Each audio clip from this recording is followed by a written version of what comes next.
Hello everyone. Today we're going to be reading Johnny Tremain and we're going to be starting on page 153. The page looks just like this in case you have trouble finding it. It's called The Fiddler's Bill.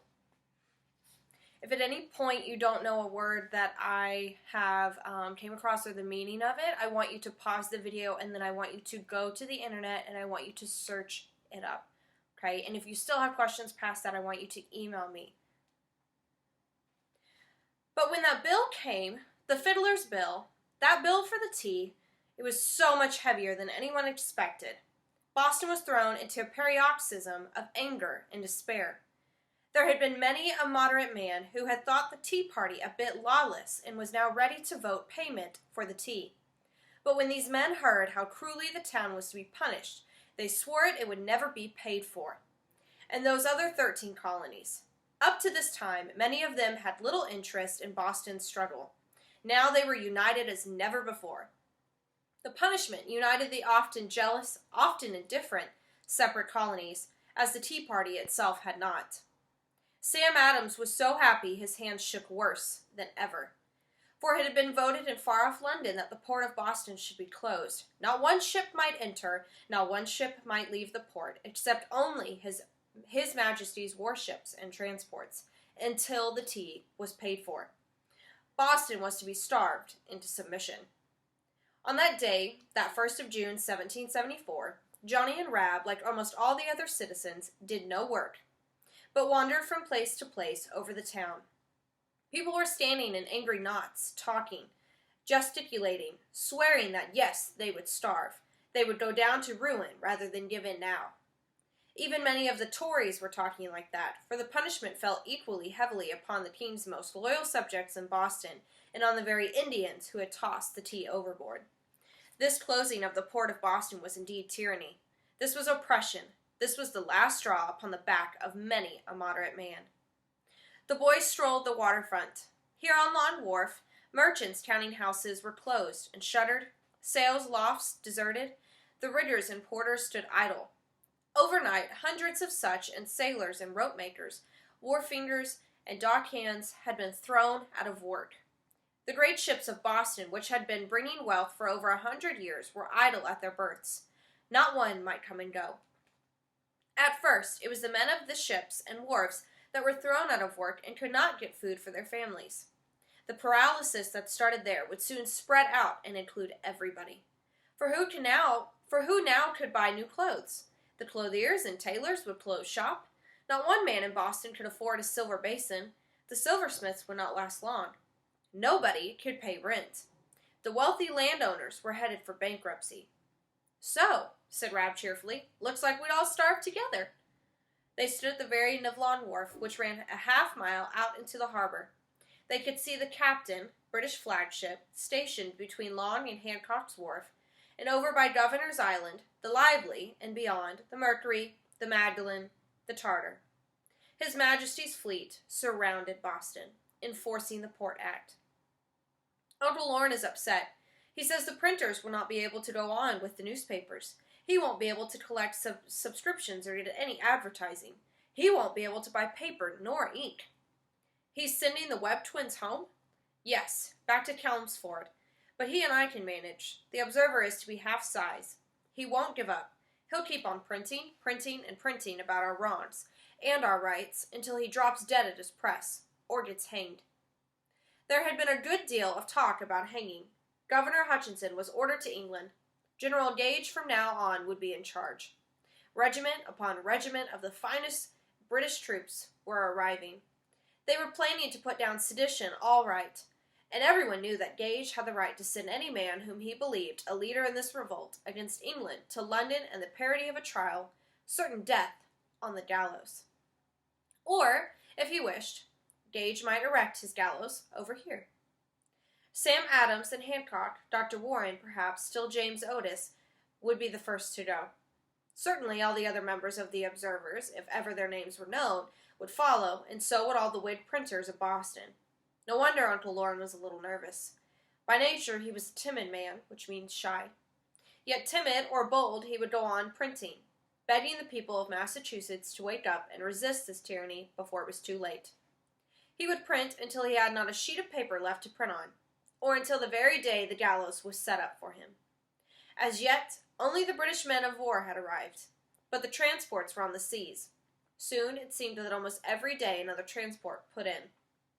There was the rattle of drums, with the shouts of officers, and off the ships poured a flood, scarlet as a tide of blood.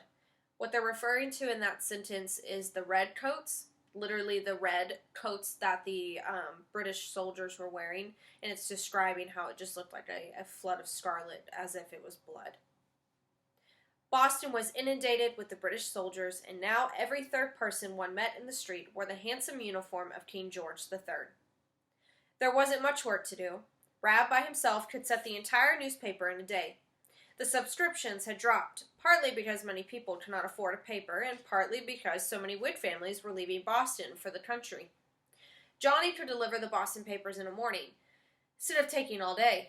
June was ending, and the boys stood about the common, watching the soldiers of the 1st Brigade camped there under Earl Percy.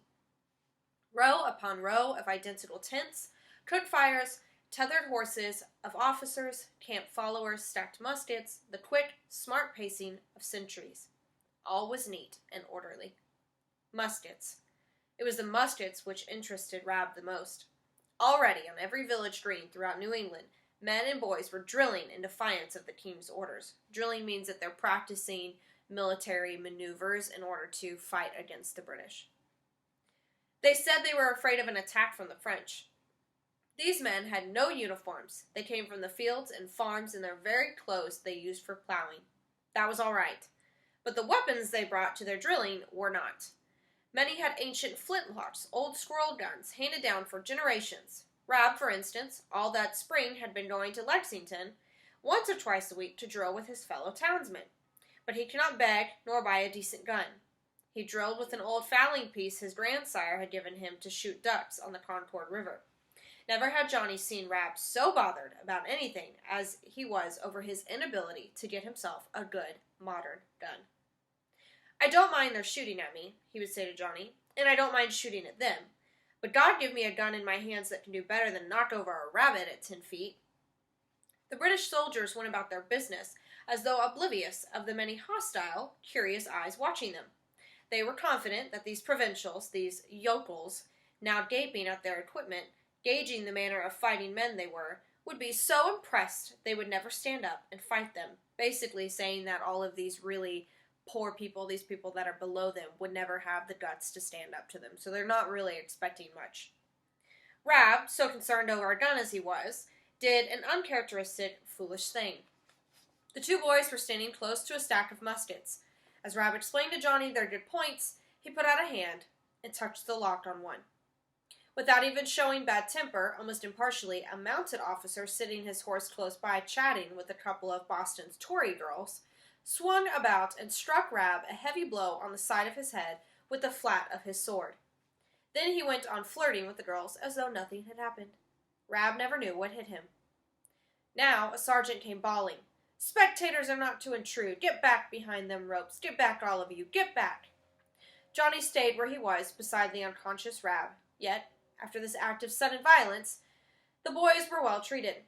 Johnny was not run through because he stayed with his friend, did not obey the sergeant.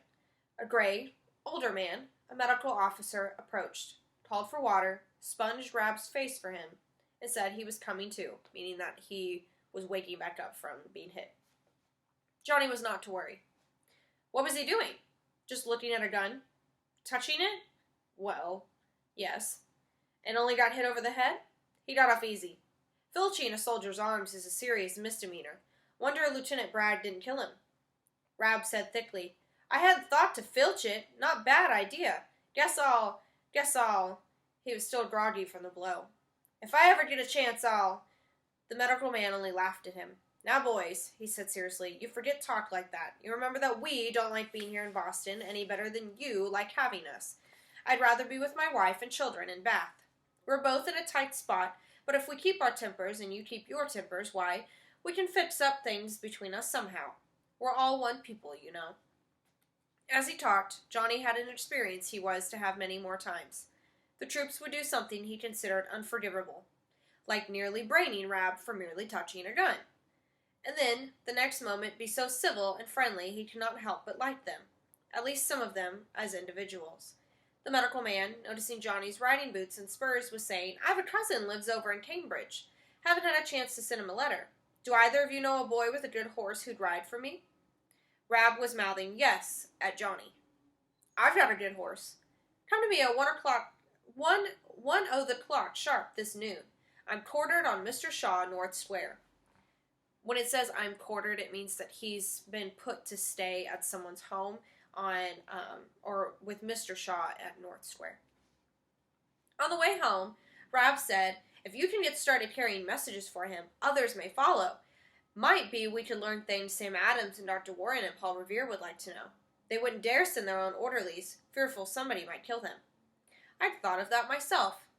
But at 1 o'clock, as he stood beside Goblin in North Square, receiving money in the letter from the medical captain, also a pleasant smile, one thing upset him. Paul Revere's house was almost next door. There was a girl there about his age. She was standing before her house, almost bent horizontal at the hips. She was sticking out at him the longest, reddest tongue he had ever seen. And as he mounted and swung about to leave the British officer, he heard her shrilling in a horrible sing-song, "He loves the British, he loves the British." But that night, on his return, when he went to tell Mr. Revere, there was no question but that Mr. Shirtlife of Cambridge, always considered a lukewarm Whig, was in reality a leader of Tories in Middlesex country. He saw little Miss Revere again. "Father says," she apologized handsomely, "that I'm not to believe everything I see, and—" "Believe anything you like." Johnny was feeling good. He had charged the medical man 3 times the price he would have dared charge a Yankee, and by what Mr. Shirtlife had said to his wife on reading this letter, he had found out something worth, not much, but at least worth knowing. "I'd like to see you stick out your tongue," he went on. "It is so long and red, I thought at first it was a hound dog dressed up in a pink petticoats. I never guessed it was a young lady." Now Johnny no longer kept half of the money he and Goblin earned carrying letters. He charged the British officers such a figure, and they never complained. He was bringing in a considerable sum, and he gave it all to Aunt Lorne to buy food for her family, of which he was one. At first she wouldn't take it. Then she cried and kissed him on the little peak of hair that turned down upon his forehead, and did take it. No gallows was set up to hang rebels. General Gage was doing his best to make friends with the people of Boston. He did not stop the flood of treasonable oratory is spoken word, which poured forth from men like Warren and Quincy. He did not prohibit the publication of such inflammatory presses as the Observer. The Whigs had their say. The papers were allowed to print outrageous things about himself and his troops. He was not brilliant, but he was no tyrant. In time, he confidently expected all the trouble would smooth out by itself, if only the soldiers and the inhabitants did not get to quarreling. Nor did Boston starve. From one end of the Atlantic seaboard to the other, towns and even villages sent great shipments of food. Rice from South Carolinas, or quintals of fish from Marblehead, money even from London, for there was much sympathy in England for Boston. Flour, corn, beef, sheep, all day were passing through the town gates upon the neck, in carts and wagons. This was the only road connecting Boston with the mainland. Formerly, almost everything she used came to her on hundreds of famous ships. Now the ships were lying like dead birds along her wharves. So July was ending. Johnny had not seen Priscilla laugh him for 3 weeks. His schedule was now so much upset he never did know when he would be in North Square on a Thursday, and every Sunday of late he had gone out to Lexington to watch the Minutemen drilling, a little secretly, behind Grandsire Silsby's great barn. It might be Sabbath-breaking, but these men were so sure that they were doing God's will and preparing to resist tyranny, they did not care. Johnny could only stand and watch. True enough, there were boys no older than he drilling there, but his crippled hand made it impossible for him to pull a trigger. This incapacity fretted him badly, and he would sometimes take it out on Rab. The militia troops didn't look like much. They had funny-looking guns, they were funny-looking men, and Rab let him talk. He knew why Johnny was criticizing. It was because he could not be one himself. He had not seen Scylla since late in June. Thus far, she had never once come to the observer's office in Salt Lane. It was as if she recognized it as that other world into which Johnny Tremain had disappeared, and knew that she could not follow him. So Johnny was surprised one afternoon, riding back from Plymouth, where he had delivered a letter for Major Pitcairn, to find her sitting in the shop with Rab. She did not look at all forlorn, in her fresh lavender muslin frock, her neat white stockings, and black pumps. Her head was tipped back, and she was laughing. She had been drawing a picture, and Rab was telling her what to draw. For once, for the first time since Johnny had left the Laphams, Izana was not with her. Johnny was so glad to see her, he wondered could it have been that it was Izana always hanging on to her, always showing off, that had irritated him, made him not care whether he had his rendezvous with the girls or not. As he came in, booted and spurred, sunburned and hatless, Scylla glanced at him. Her eyes were happy, filled to the brim with happiness. She had been having such a good time with Rab, and unconsciously and unreasonably, Johnny stiffened. He couldn't see why she and Rab should be having such a good time. They were explaining. Rab had wanted a picture of Boston being strangled to death by a British grenadier. It was for the newspaper, and she, Scylla, having chanced in, had drawn it beautifully. Now Johnny would have to cut a block of it for printing. I can do it. Not very well, of course, but I can. You certainly can draw better and better. Mr. Tweedy can draw.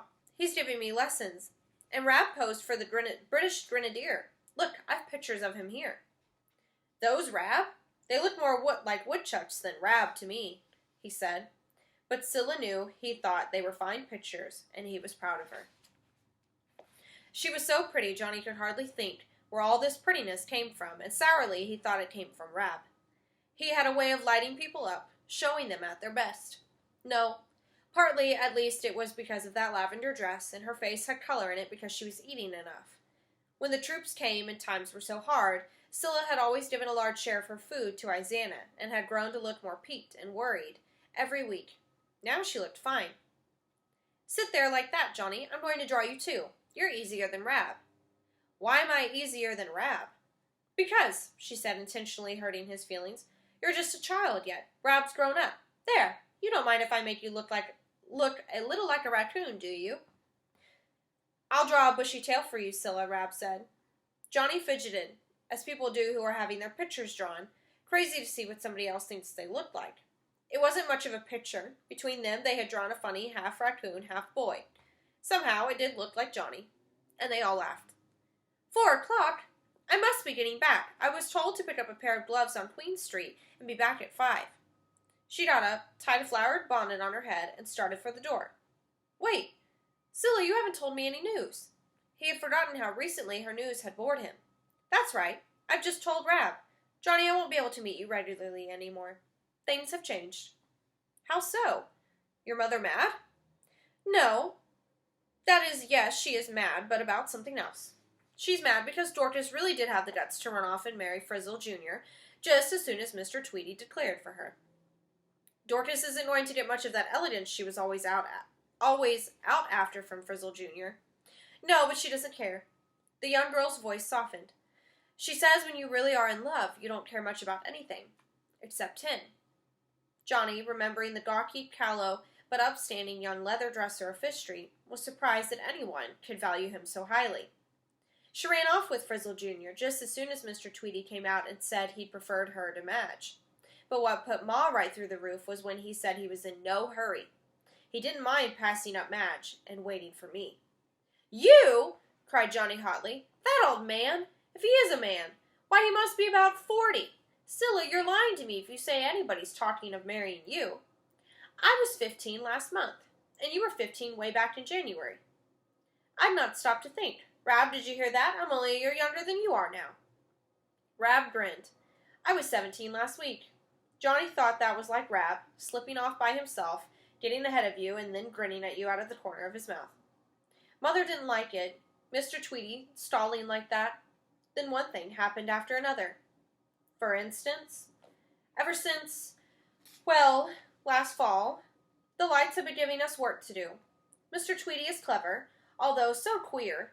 A couple of weeks ago, Miss Light came in. She wanted her arms, that old rising sun, engraved on the top of her riding whip. So she stands about, and I stand about, and Mr. Tweedy and Ma. The shop door was open into the backyard, and Isana was standing about too in the backyard. I'll bet she was. Yes, Miss Lavinia just about had a fit. What was Isana doing? Throwing up? I had just washed her hair, Scylla said dreamily, and the sun was on it. Oh, I see, said Johnny sourly.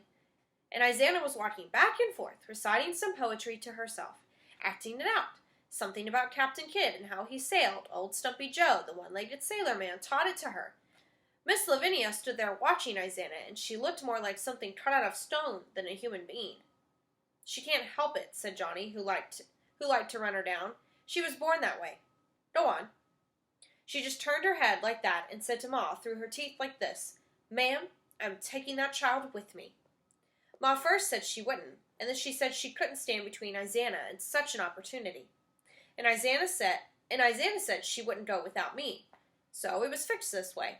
I'd signed up to work in their kitchen, or help Miss Lavinia dress, or anything, for a year, and Isana is thrown in for nothing, because she is so young and has a delicate stomach. We are both living with the lights. Do you like her? Sometimes. Well, yes. Well, I think she's disagreeable. He hoped Scylla would contradict him, but she did not. So, now I'll be going back. She only gave me the afternoon off. I thought I'd tell you not to look for me around North Square anymore. Johnny felt guilty. I do leave a paper at the lights every Thursday. Scylla said nothing, but looked at him out of the corner of her eyes. Couldn't I see you sometime? Maybe. I don't know. You might ask Mrs. Bessie, the cook. She's sort of a friend of mine. So goodbye. I'll be going on. Scylla had changed so much, Johnny felt confused. One thing was for certain. She wasn't going to hang around and wait for him either on street corners or at back doors and then not have him show up. Goodbye, Scylla. I'll see you soon.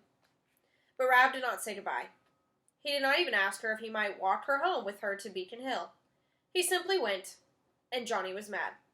If anyone walked home with Scylla, it should be himself, or Rab might have said, Come on, Johnny, we'll both walk over to the lights with Scylla. But he'd forgive Rab for intruding himself. He'd cook him up a mess of eggs for supper. It would take about 15 minutes to go to the lights, 15 minutes to get back. He built the fire and cooked the eggs. He cooked them and cooked them. At last, in disgust, he took them off and ate them, every now and then going to consult the shop clock. Rab was gone for exactly 1 hour and 47 minutes. Nor did he miss the eggs Johnny had eaten. He had been very well fed by Mrs. Bessie in the light kitchen, and he thought Scylla was a grand kid. He had had a good time. You could see it in his eyes, and whenever he looked at Johnny's long face, he looked ready to laugh.